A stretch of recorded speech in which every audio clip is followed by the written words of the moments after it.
5 অগস্টের পর বাংলাদেশে যে নতুন জাগরণ সৃষ্টি হয়েছে তাকে আমরা দ্বিতীয় স্বাধীনতা বলেও অনেকেই আখ্যায়িত করবার চেষ্টা করছি, কিন্তু নতুন বাংলাদেশে যদি বিচারহীনতায় আমাদের ভুগতে হয় কিংবা যদি আসলে আমাদের আইনগুলো আমাদের নিজেদের কাজে না লাগে, বাংলাদেশের মানুষকে রক্ষা করবার কাজে না লাগে, সেক্ষেত্রে আসলে সেই স্বাধীনতায় আবারও আরেক নতুন প্রশ্নের সৃষ্টি হতে যাচ্ছে।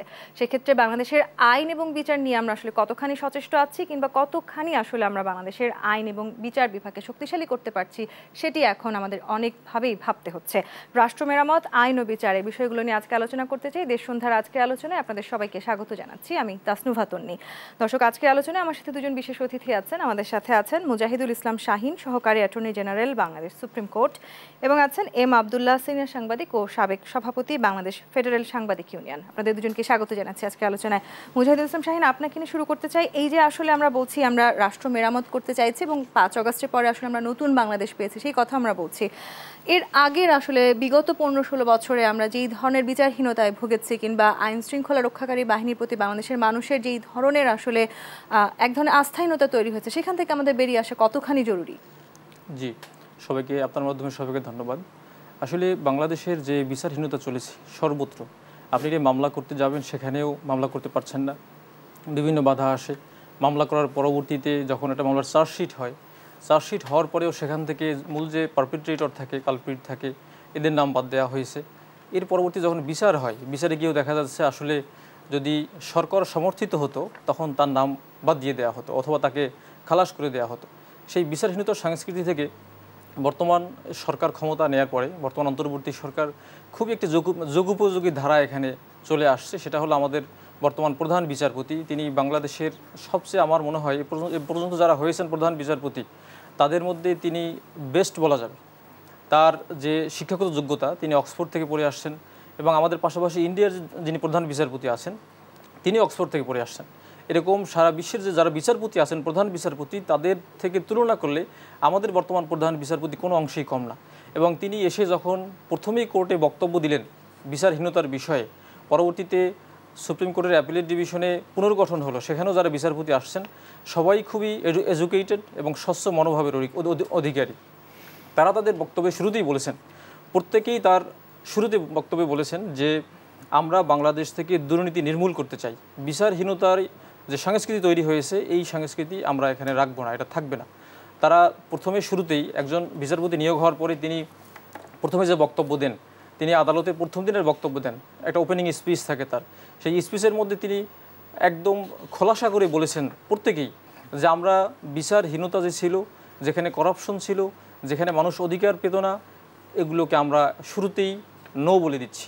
কোনো অবিচার চলবে না। আমরা আমাদের সর্বোচ্চ দিয়ে চেষ্টা করব যেন এই বিচারহীনতার সংস্কৃতি ফিরে আসে, এখান থেকে যেন পরিবর্তন হয়। ঠিক, অর্থাৎ এই ধারাতে আসলে আমরা হাঁটতে চাইছি, কিন্তু দীর্ঘদিনের আসলে যে বিচারহীনতা, সেখান থেকে বেরিয়ে আসা আমাদের জন্য কষ্টকর কিনা? এম আব্দুল্লাহ, অনেক ব্যক্তিদের আমরা গুম হতে দেখেছি বিগত 17 বছরে। সেই সাথে স্বজনহারা ব্যক্তিরা যদি আসলে তাদের স্বজনদের ফিরে না পান, সেটি আসলে আমাদের জন্য যথেষ্ট দুঃখজনক হবে কিনা, কিংবা যারা গুম হয়েছেন অন্তর্বর্তীকালীন সরকারের অন্যতম একটি দায়িত্ব হতে পারে কিনা সেই গুমের যে একটি লিস্ট সেটি প্রকাশ করা। ধন্যবাদ। আপনার মাধ্যমে দেশ টিভির যারা দেখছেন এবং আরও বিভিন্ন ভার্চুয়াল জগতে পরে দেখবেন সবাইকে আমার পক্ষ থেকে শুভেচ্ছা জানাচ্ছি। অত্যন্ত গুরুত্বপূর্ণ একটি বিষয়ের অবতারণা করেছেন, বিচারহীনতা। একটি দেশে যখন কোনো সভ্য সমাজে বিচার পাওয়ার গ্যারান্টি যদি না থাকে তাহলে ওই সভ্য সমাজ টিকে না। আসলে আমাদের ভব্যতা নিয়ে প্রশ্ন উঠতে শুরু করেছিল। বাংলাদেশ এমন একটি জায়গায় চলে গেছে, কোনো মানুষ আইনের কাছে দ্বারস্থ হওয়ার ক্ষেত্রে নিরুৎসাহিত হতে শুরু করেছিল। অনেক বড় বড় ঘটনায় আপনি দেখবেন তার বাবা বলেছে আমি মামলা করব না কারণ আমি বিচার পাবো না। এ ধরনের ঘটনা বাংলাদেশে আমরা শুনেছি। ছাত্র আন্দোলনের সময় আমরা দেখেছি যে বাবারা বলেছেন যে আল্লাহর কাছে বিচার, হ্যাঁ, আল্লাহর কাছে বিচার চাই কারণ এই সরকারের কাছে আমরা বিচার পাবো না। আসলে আপনি জানেন যে গত 15-16 বছর যে জগদ্দল পাথরের মতো যে সরকারটি আমাদের গাড়ে চেপে বসেছিল, তাদের এই যে ফেসিবাদ টিকিয়ে রাখার জন্য বেশ কয়েকটি খুঁটি ছিল তাদের। একটি চেয়ারের যেমন 4টি বা 4টি খুঁটি থাকে, তাদেরও 4টা খুঁটি ছিল। একটা হচ্ছে নির্বাচন কমিশন, কমিশন তাদের বশংবদ নির্বাচন কমিশনকে তারা ব্যবহার করে টিকেছিল। বিচার বিভাগ দিয়ে তারা আরেকটি খুঁটি, বিচার বিভাগকে তারা করায়ত্ত করে একদম দাসে পরিণত করেছিল কিছু বিচার ব্যবস্থাটাকে। সেটা তাদের একটা খুঁটি ছিল প্রশাসন, যেটা সিভিল প্রশাসন।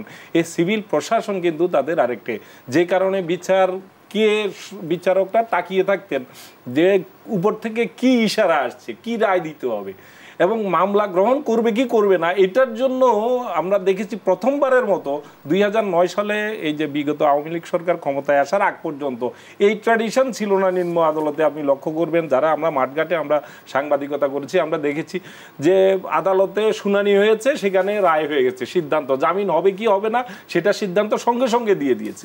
কিন্তু 2009 সালের পর থেকে নতুন করে একটা আমরা দৃশ্যপট দেখলাম যে শুনানি হয়, তারপরে বলে যে আদেশ হবে পরে।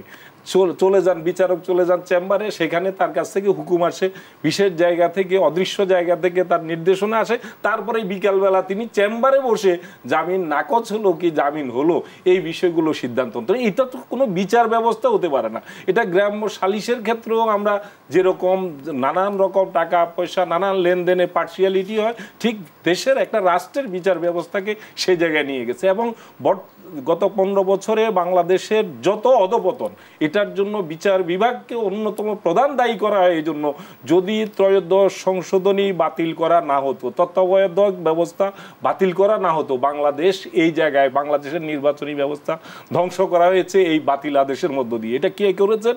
সুপ্রিম কোর্টের একজন প্রধান বিচারপতি তার এজলাসে বসে যে সিদ্ধান্তটি ঘোষণা করেছেন যে আরো 2 বারের জন্য এটা বল থাকবে, সেটা আবার লিখতে গিয়ে সেটা লেখেন না। কত বড় অনৈতিকতা যে তিনি এজলাসে বসে যেটা মুখে বললেন সেটা আবার রিটেন তিনি দিলেন না। এটার বিনিময়ে তিনি কি পেয়েছেন? তিনি বিশাল অঙ্কের তার চিকিৎসা বাবদ অনুদান পেয়েছেন। এটার বিনিময়ে তিনি পরবর্তীতে আরেকটি কমিশনের চেয়ারম্যান হয়েছেন। তারপরে তার ওই কমিশনের পদটি তার বারবার সেটা এক্সটেন্ড হয়েছে। এই যে নিজের অসততা, নিজের স্বার্থ সিদ্ধির জন্য গোটা বিচার ব্যবস্থাকে ধ্বংস করে দেয়া, এটা পৃথিবীর ইতিহাসে আমার মনে হয়। এই প্রশ্নটি আমি একটু রাখতে চাই মুজাহিদুল ইসলাম শাহীন, এই যে বিচারকদের কথা আমরা বলছি, বিচারকরা নানানভাবে রাজনৈতিক ক্ষেত্রে প্রবাহিত হয়েছেন, কিন্তু তাদেরকে প্রভাবিত করা এত সহজ কেন হয়ে গেল? এটা আসলে যখন কোনো বিচারক নিয়োগ হয়, বিশেষ করে সুপ্রিম কোর্টে গত 15 বছরে যে বিচারক নিয়োগ হয়েছে, এগুলো এমনভাবে নিয়োগ হয়েছে যে দলীয় তার কতটুকু তার কমিটমেন্ট আছে এই ভিত্তিতে নিয়োগগুলো হয়েছে। যে কারণে আমরা দেখেছি একজন বিচারক তিনি যখন বিচারের চেয়ারে বসেন তখন তিনি নিরপেক্ষভাবে কাজ করবেন বা তিনি বিচার করবেন। কিন্তু যখন তিনি দলীয় একটা পদ নিয়ে এখানে আসছেন বা দলীয় আনুগত্য দিয়ে এখানে আসছেন, তখন দেখা যাচ্ছে ওই দলের পক্ষ থেকে কি ইনস্ট্রাকশন আসে বা ওই দলের যিনি সরকার তিনি কি ভাববেন, তিনি কি মনে করবেন, কিভাবে তার সরকার উপকার হবে, এই ভিত্তিতে তারা বিচার করছেন। যে কারণে এই বিচারকের আসনে ন্যায় বিচারের চেয়ে তার দলীয় চিন্তা বেশি প্রভাব এখানে ছিল আর কি। কিন্তু একজন বিচারককে তো খুব সাধারণভাবে আসলে যে কোনো দল মতের বিশেষে হওয়ার কথা ছিল। আমি একটু মাঝখানে একটা প্রসঙ্গ, বিচারপতি শামসুদ্দিন চৌধুরী মানিকের প্রসঙ্গটা এখানে না আসলে বিচার বিভাগ নিয়ে আলোচনাটাই আমার মনে হয় পূর্ণাঙ্গ হবে না। আপনারা দেখেছেন আপনার মতো একজন উপস্থাপিকার সাথে তিনি কি ব্যবহার করেছেন। এটা কোনো রাস্তার পাড়ার মাস্তানও কারোর সাথে এরকম অসভ্য ব্যবহার করতে পারে না।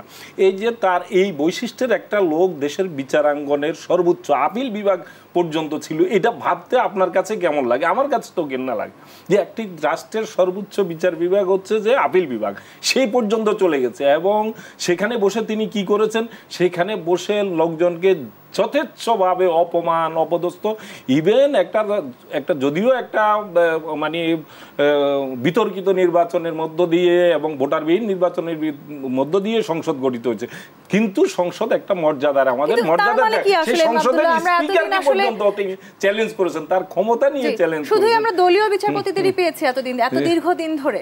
সেটাই তো হয়েছে, সেটাই হচ্ছে একেবারে দলীয় আনুগত্য কার কতটুকু, এবং সেই আনুগত্যটা এমন পর্যায়ের, সেটা কোনো যার কোনো ব্যক্তিত্ব বলতে কিছু থাকবে না, স্বাধীন চিন্তা বলতে কিছু থাকবে না, তাদেরকে আসলে আমরা আইনের প্রয়োগ সঠিকভাবে কেন করতে পারলাম না সেটি নিশ্চয়ই অনেকটাই আমাদের সামনে আসলে এখন স্পষ্ট হয়ে উঠছে। মুজাহিদুল ইসলাম শাহীন, অদৃশ্য বিচারের সংস্কৃতির কথা বলছিলেন আমাদেরকে এম আব্দুল্লাহ, সেই জায়গাটি থেকে আমরা এমনটাও দেখেছি আসলে বিচার বহির্ভূত নানান ধরনের হত্যাকাণ্ড আমাদের সামনে ঘটেছে এই 17 বছরে, সেগুলো নিয়েও আসলে আমাদের কথা বলার জায়গা ছিল না, কিংবা যারা কথা বলেছেন তাদেরকেও নানানভাবে বিচারের আওতায় আনা হয়েছে। সেই বিচারগুলোর কি আসলে কোনো বিচার হবে? আমি এখানে এম আব্দুল্লাহ ভাইয়ের কথা থেকে একটু আসি। সেটা হলো যে 2008 সালের আগে যখন বিচারপতি নিয়োগ হতো, তাদেরও অনেক পলিটিক্যাল অ্যাফিলিয়েশন থাকতো, কিন্তু যখন তারা বিচারের আসনে বসতেন তখন তারা এগুলো অনেকটাই ভুলে যেতেন, এগুলো চিন্তা করতেন না যে আমি কোন পদ কোন দল থেকে এসেছি। তখন তারা ন্যায় বিচার করার চেষ্টা করতেন এবং ন্যায় বিচার অধিকাংশই করতেন।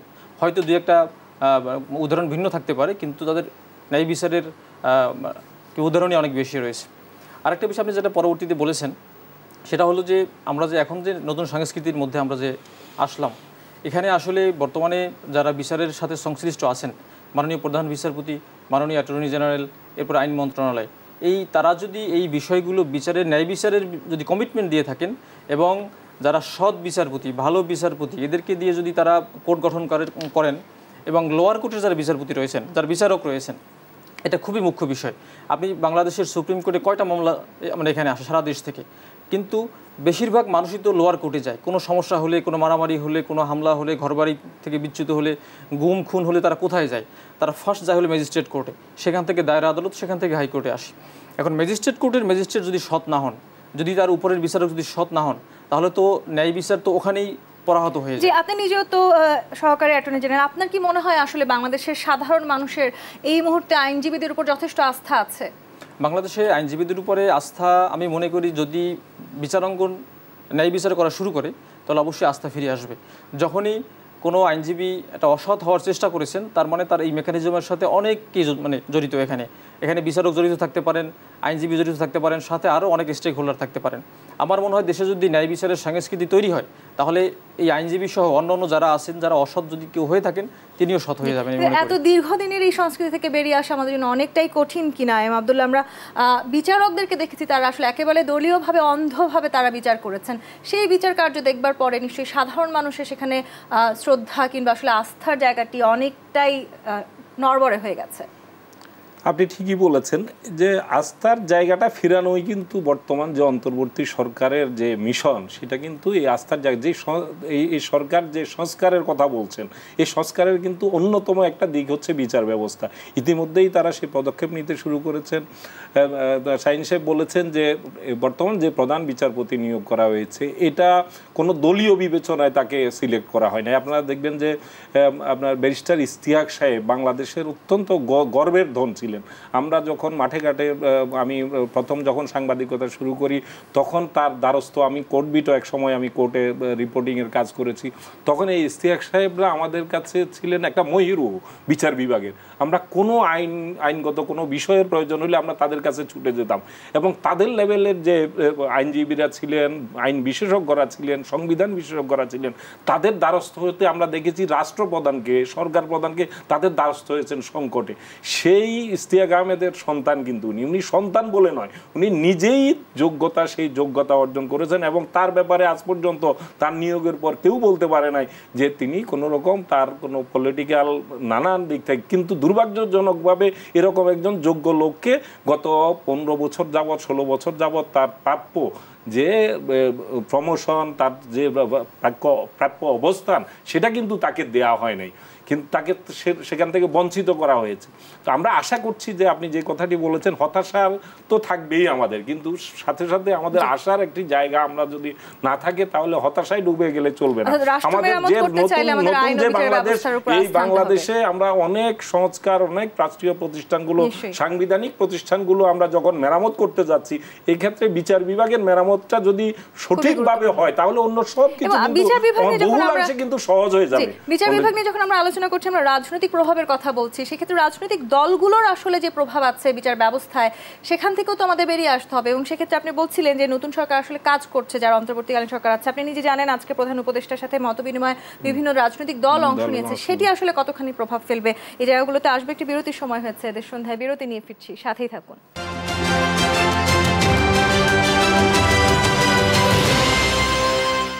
দেশ সন্ধ্যা দেখছেন, রাষ্ট্র মেরামত আইন ও বিচার নিয়ে আলোচনা করছি আমরা।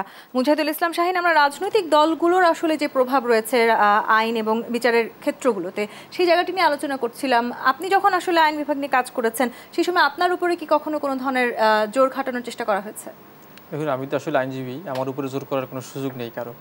আইনজীবী হিসাবে আমি যেটা ভালো মনে করবো আমি সেভাবেই মামলা পরিচালনা করব। তবে এটা বিষয় হলো যে এই প্রভাবটা কোথায় খাটানো যায়, এটা হলো যখন বিচারক বিচার করেন তখন তিনি রায় কোন দিকে দিবেন। যদি রাজনৈতিক কোনো দলের বা রাজনৈতিক কোনো ব্যক্তির পক্ষে বিপক্ষে যায়, তাহলে সেখানে জাজ সাহেবের উপরে একটা প্রভাব খাটানো যায় যে আপনি এদিকে রায় দিবেন। এবং আপনি অবশ্যই জেনে থাকবেন যে বাংলাদেশে এর আগে, এই সরকার গঠনের আগে আইন মন্ত্রণালয়ের মাধ্যমে সাবেক আইনমন্ত্রী যে কয়জন ছিলেন, অধিকাংশই আওয়ামী লীগের আমলে যারা ছিলেন, তারা এইভাবে আইন মন্ত্রণালয়ের মাধ্যমে, আইন সচিবের মাধ্যমে সারা দেশের জুডিশিয়ারিকে কুক্ষিগত করে রেখেছিলেন। এবং এখান থেকে প্রেসক্রিপশন দেওয়া হতো যে আপনি এভাবে রায় দিবেন, এভাবে রায় দিবেন। ইভেন আমরা এরকমও শুনেছি অনেক সময় আইন মন্ত্রণালয় থেকে রায় লিখে পাঠানো হতো, এরপরে সেই রায় স্বাক্ষর করা হতো। আপনি একজন জজ সাহেব যদি বিচার করার সময় তিনি যদি তার বিবেক দিয়ে বিচার করতে না পারেন, তাহলে তো এখানে ন্যায় বিচার কখনোই পাওয়া যাবে না। যদি গাইডেড রায় হয়, যদি আইন মন্ত্রণালয় থেকে বলা হয় যে এইটা করতে হবে, এইটা আইনমন্ত্রী চেয়েছেন, বাধ্য করা হতো আইনজীবীদের কিংবা আসলে বিচারকদের। এটা হলো রায় প্রদানের ক্ষেত্রে মুখ্য ভূমিকা হলো আইনজীবীর, মুখ্য ভূমিকা হলো বিচারকের। আইনজীবী তো আসলে রায় দিতে পারেন না। এখন আইন মন্ত্রণালয়ে যিনি বিচারক থাকেন তিনি আইন মন্ত্রণালয়ের অধীনে, তিনি যদি তার এই পক্ষে রায় না দেন বা তার কথা অনুযায়ী রায় না দেন, তখন কি হয়, ওই বিচারক ওখানে থাকেন না, তিনি বদলি হয়ে অন্য জায়গায় চলে যান, তার খারাপ একটা হয়, ডিমোশন হয়, তার প্রমোশন হয় না। তখন বিচারক চিন্তা করে যে আমার এই পদ বাঁচানোর জন্য আমি আমার যে বিচারক হিসেবে আসি কোনো মতে টিকে থাকি, এই জন্য তিনি ওই ফরমায়েশি রায় শুনতে বাধ্য হতেন। অর্থাৎ সরকারি দলে যারা ছিলেন কিংবা রাজনৈতিক দলগুলো যারা যখন এসছেন, তারা সবাই আসলে কোনো না কোনোভাবে জোর খাটানোর চেষ্টা করেছেন বিচার বিভাগে। এম আব্দুল্লাহ, সেখান থেকে তো অবশ্যই আমাদের বেরিয়ে আসতে হবে এবং সেটি চেষ্টা করা হচ্ছে। আমরা বলছিলাম প্রধান উপদেষ্টা আজ বিভিন্ন রাজনৈতিক দলের সাথে মত বিনিময় করবেন, এই বিষয়গুলো আসবে কি সামনে? আমি এই বিষয়ে যাওয়ার আগে যে আগের আলোচ্য বিষয়, সে বিষয়ে যেটি বলতে চাই, বিচার বিভাগের উপর নগ্নভাবে হস্তক্ষেপের সবচেয়ে নিকৃষ্ট উদাহরণটা আপনাদের হয়তো ভুলে গেছেন কি না জানি না, অনেকেরই স্মরণ আছে যে আপনারা জানেন যে সাবেক একজন প্রধান বিচারপতি এস.কে. সিনহা, তিনি কিন্তু সরকারের এজেন্ডা বাস্তবায়নে দীর্ঘ সময় ধরে সরকারকে সার্ভ করেছেন, কিন্তু একটি জায়গায় গিয়ে, একটি মামলায় গিয়ে, যেখানে বিচারকদের নিয়োগ এবং তাদের চাকরিচ্যুত করার ক্ষমতাটা বিচার বিভাগ থেকে সরিয়ে সংসদের কাছে নিয়ে যাওয়ার চেষ্টা হয়েছিল, সেটার বিরুদ্ধে তিনি যখন দ্বিমত পোষণ করলেন, তখন তাকে কিভাবে লাঞ্ছিত করা হয়েছিল, কিভাবে তিনি কয়েকদিন আগেও সাক্ষাৎকার দিয়ে বলেছেন যে কারা তাকে ছড় থাপ্পড় মেরে, একদম লিটারারি ছড় থাপ্পড় দিয়ে অস্ত্র ঠেকিয়ে তাকে দেশ থেকে বের করে দিয়েছে, বিতাড়িত করেছে। মানে কোথায় গেলে হস্তক্ষেপ, কোন পর্যায়ে গেলে এ ধরনের একজন প্রধান বিচারপতি, রাষ্ট্রের প্রধান বিচারপতি, যেখানে যখন মানে প্রেসিডেন্ট থাকেন না, যখন সংসদ থাকেন না, তখনও কিন্তু আপিল বিভাগ প্রধান বিচারপতি কিন্তু রাষ্ট্রে কি হবে এটার ব্যাপারে মতামত দিতে পারেন। আমরা যে সরকার এখন আছে, এই সরকার গঠন কিন্তু সাংবিধানিক স্বাভাবিক প্রক্রিয়ায় হয়নি, আমরা জানি। এটা একটা গণ অভ্যুত্থানের মধ্য দিয়ে পরিবর্তন আসলে যা হয় সেটাই হচ্ছে। এই ক্ষেত্রেও কিন্তু এই সুপ্রিম কোর্টের মতামত নিয়েই কিন্তু এটা করতে হয়েছে। সেই সুপ্রিম কোর্টের আপিল বিভাগের প্রধান বিচারপতির সাথে যখন এই আচরণ করা হয়, তাকে দেশ ছাড়তে বাধ্য করা হয়, তাকে ক্যান্সারের রোগী বানিয়ে, রোগী সাজিয়ে যখন এইসব নাটক করা হয়, তখন বোঝা যায় যে সেই দেশের বিচার ব্যবস্থা ধ্বংসের আর কোনো কিছু বাকি থাকে না। এখন আসছি, আপনি আজকে যে প্রধান উপদেষ্টার সাথে যে আলোচনাটা, এটা আসলে শুরু হয়েছে। আপনারা জানেন যে বেশ কিছুদিন যাবৎ দায়িত্ব, এই সরকার দায়িত্ব নিয়েছে মূলত গত 11 আগস্ট। 8 তারিখে যখন শপথ হলো, 10 তারিখ থেকে মূলত কাজ শুরু করেছেন, সেটা কর্মদিবস ছিল। সেই দিন থেকে আজ পর্যন্ত আমরা যদি ধরি, আজকে 31 আগস্ট, যে সময়টা পেয়েছে, এখানে তাদের কিন্তু প্রতিটা দিন, প্রতিটা মুহূর্ত তাদেরকে ব্যস্ততার মধ্যে থাকতে হয়েছে। নানামুখী চাপ, দাবির যে বহর চারিদিক থেকে, দাবি আদায়ের জন্য প্রচণ্ড প্রেশারের মধ্যে তাদেরকে থাকতে হয়েছে। এই অবস্থার মধ্যেও তারা কিন্তু এটাকে অবস্থানটা সুসংহত করে দেশকে যে সংকটজনক অবস্থা থেকে সংস্কারের দিকে এগিয়ে নিয়ে যাওয়ার জন্য চেষ্টা করে যাচ্ছেন। এর মধ্যে রাজনৈতিক দলগুলো, প্রধান রাজনৈতিক দলগুলো থেকে পরামর্শ দেওয়া হচ্ছে যে নির্বাচনের দিকে যাওয়ার জন্য, গণতন্ত্রের পথে, গণতান্ত্রিক ব্যবস্থায়, সরকার ব্যবস্থায় যাওয়ার জন্য দ্রুত একটি রোড ম্যাপ দাবি করা হয়েছে। আমি যদি যুক্ত করি আপনার কথার সাথে, নির্বাচন কমিশন, পুলিশ প্রশাসন, বিচার বিভাগ সহ বিভিন্ন ক্ষেত্রে সংস্কারের বেশ কিছু লিখিত প্রস্তাবও কিন্তু আজকে রাজনৈতিক দলগুলো, সেদিকে আমি আসছি যে এই দাবিটা কিন্তু গত কয়েকদিন ধরে রাজনৈতিক দলগুলো থেকে উচ্চারিত হচ্ছিল। আপনারা জানেন যে এখন যে পরিবর্তিত অবস্থায় যদি কোনো নির্বাচন হয়, সেখানে ক্ষমতায় যাওয়ার জন্য যে দাবিদার একটি বড় দল, সেটি হচ্ছে বিএনপি। তারা আশাবাদী হয়ে উঠেছে। দীর্ঘ হতাশা, গ্লানি, নানান জুলুম নির্যাতনের পর এখন তাদের মধ্যে একটা আশাবাদ তৈরি হয়েছে নির্বাচনের মাধ্যমে, ভোটের মাধ্যমে আবার ক্ষমতায় যাবে। সেই দলটি বারবার কিন্তু উচ্চারণ করে আসছিল যে একটি রোড ম্যাপ তারা সরকারের পক্ষ থেকে চায় এবং সেটা যাতে রাজনৈতিক দলগুলোর সাথে আলোচনার মাধ্যমে সেই রোডম্যাপটি তৈরি করা হয় সেটাই জোর দিয়ে আসছিল। আমরা দেখেছি একদিন আগেই মির্জা ফখরুল ইসলাম আলমগীরের নেতৃত্বে বিএনপি মহাসচিব, তার নেতৃত্বে বিএনপি প্রধান উপদেষ্টার সাথে সাক্ষাৎ করেছেন, সেখানে ল অ্যাডভাইজার ছিলেন, অন্যান্যরা ছিলেন, তাদেরকে কিছু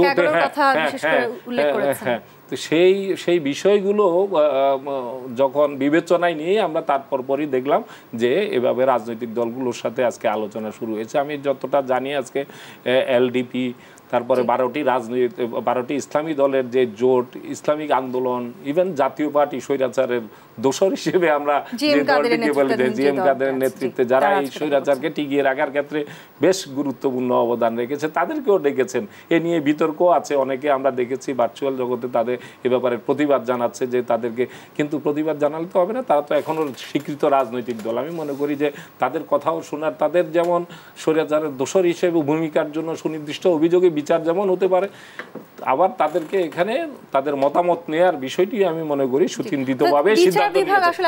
আমরা একটু আগে যে খবর আমরা যেটা দেখেছি যে এলডিপির পক্ষ থেকে 83টি প্রস্তাবনা তাদের কাছে লিখিতভাবে প্রস্তাবনা দেওয়া হয়েছে। অন্যান্য দল থেকেও এইভাবে বিভিন্ন প্রস্তাব দেওয়া হচ্ছে। রাজনৈতিক দলগুলোর মতামত কিন্তু নেওয়া হচ্ছে। রাজনৈতিক দলগুলোকে আমি বলতে চাই যে আমার জায়গা থেকে যে একজন সংবাদকর্মী হিসেবে আমাদের অভিজ্ঞতা তো সুখকর নয়। আমরা দাবির এই যে প্রস্তাবনার বহরটাও আরেকটু ছোট হলে ভালো হয়। একটি দলে যদি 83টি মানে প্রস্তাব দেয় তাহলে এগুলো সমন্বয় করে এত বেশি, আমার মনে হয় এটাকে আরো কনসাইজ ফর্মে যদি দাবিগুলো এবং প্রস্তাবনাগুলো আসে তাহলে সেটা সংস্কারের জন্য হয়তো আমাদের অনেক পদক্ষেপ নেওয়ার মতো বিষয় আছে। এগুলোতে আসবে। আমরা মোজাহিদুল ইসলাম শাহীন, আমরা বিচার নিয়ে কথা বলছি, আইন নিয়ে কথা বলছি, আমরা বিচারহীনতায় ভুগেছি দীর্ঘদিন, সেটি নিয়ে আমরা কথা বলছিলাম। আমরা আয়না ঘরের মতন একটি বড় উদাহরণ আমাদের সামনে দেখেছি, সেই বিচার কি আমরা কখনো পাবো?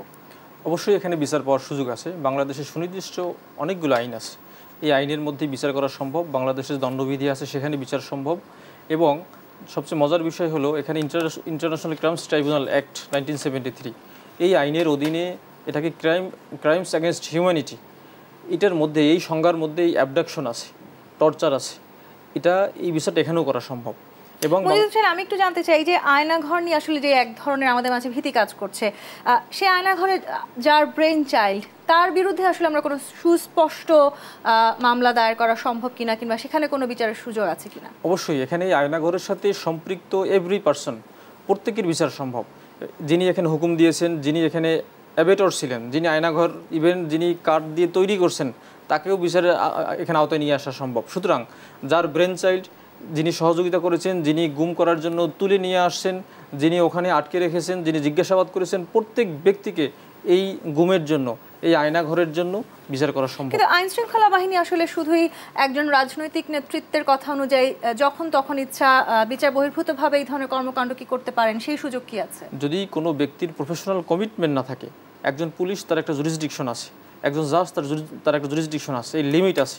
যদি একজন পুলিশ অফিসার তার জুরিসডিকশনের বাইরে গিয়ে কোনো ব্যক্তিকে খুশি করার জন্য যদি কাজ করে থাকেন, সেটা অবশ্যই ইলিগাল করেছেন। এখন আপনি দেখেন এখানে একটা সরকার 15 বছর রয়েছে, ভিশন 2021, এরপরে ভিশন 2040, এরকম করে শেষ পর্যন্ত গিয়ে আমরা দেখলাম যে একজন ব্যক্তি জীবিত থাকা অবস্থায় বাংলাদেশের সরকার পরিবর্তনের কোনো সম্ভাবনা নাই। যখন একজন পুলিশ অফিসার বা একজন আমলা দেখেছেন যে আসলে বাংলাদেশের শেখ হাসিনা ব্যতীত কিছুই নাই, তিনিই বাস্তব, তিনিই শেষ পর্যন্ত থাকবেন যতদিন জীবিত আছেন, তখন তিনি উদ্যমী হয়ে তার প্রমোশনের আশায়, অবৈধ লাভবান হওয়ার আশায়, তিনি তার অবৈধ বাণিজ্যের আশায় তিনি এই ধরনের কাজগুলো করেছেন। আপনি দেখেন একজন পুলিশ অফিসার, এই যে বেনজির আহমেদ, এই যে হারুন সাহেব, এরপরে আসাদুজ্জামান, অনেকের কথা আমরা শুনছি, ইনভেস্টিগেশন হচ্ছে, দেখা যাচ্ছে যে তাদের বিরুদ্ধে তাদের কত সম্পদ আছে, তারা এইভাবে গুম করে করে মানুষের কাছ থেকে। কিন্তু আমরা আবার এটাও শুনতে পাচ্ছি যে আয়নাঘর আসলে শুধু ঢাকায় নয়, দেশে বিভিন্ন স্থানে আছে, এবং যতদূর আসলে এখনো পর্যন্ত আমরা জানতে পেরেছি আয়নাঘর সরাসরি আসলে যার সম্পৃক্ততা আয়নাঘরে কাদেরকে নিয়ে আসা হবে কিংবা কিভাবে রাখা হবে, তিনি সাবেক প্রধানমন্ত্রী শেখ হাসিনা। সেই জায়গাগুলো নিয়েও আসলে একটু প্রশ্ন থেকেই গেল, আসলে আইন শৃঙ্খলা বাহিনী তাহলে কি শুধু একজন ব্যক্তির কথা অনুযায়ী চলতো কিনা, এই প্রশ্নটি রেখে আমি আরেকটি বিরতিতে যেতে চাই। দেশ সন্ধ্যা আরেকটি বিরতি নিয়ে ফিরছি, সাথেই থাকুন।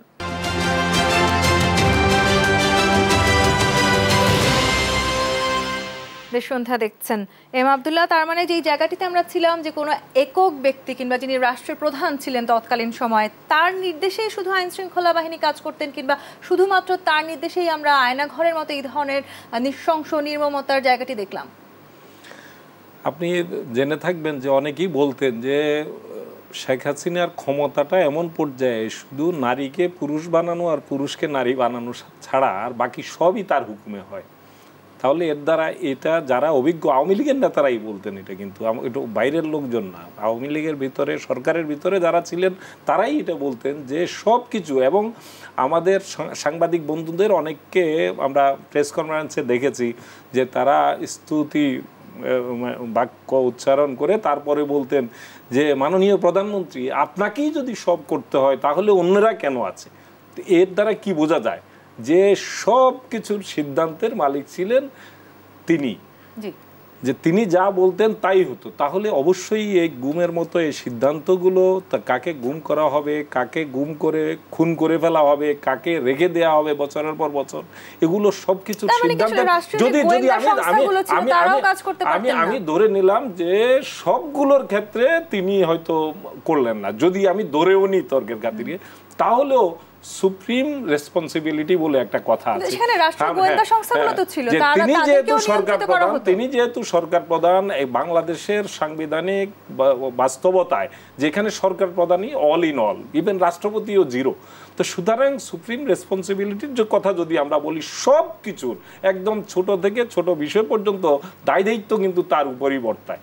এটাকে তিনি যদি কোনোভাবে, আজ দুঃখজনক হচ্ছে এখনো পর্যন্ত এই সুনির্দিষ্টভাবে এভাবে অভিযোগ করে ঢালাওভাবে অনেক হত্যা মামলা হচ্ছে, অলরেডি সেঞ্চুরি হয়ে গেছে, এগুলো আমি এক ধরনের হতাশা ব্যক্ত করতে চাই। যেভাবে মামলাগুলো হচ্ছে এগুলো দিয়ে কতটুকু কি ফলাফল পাওয়া যাবে, এবং সবচেয়ে দুঃখজনক হলো মেগা প্রজেক্টে মেগা দুর্নীতি হয়েছে। এখনো পর্যন্ত দুর্নীতির অভিযোগে সাবেক প্রধানমন্ত্রী, তার পরিবার, তার পুত্র যা যা করেছে এগুলো নিয়ে এখনো পর্যন্ত একটি মামলা কিন্তু হয় নাই।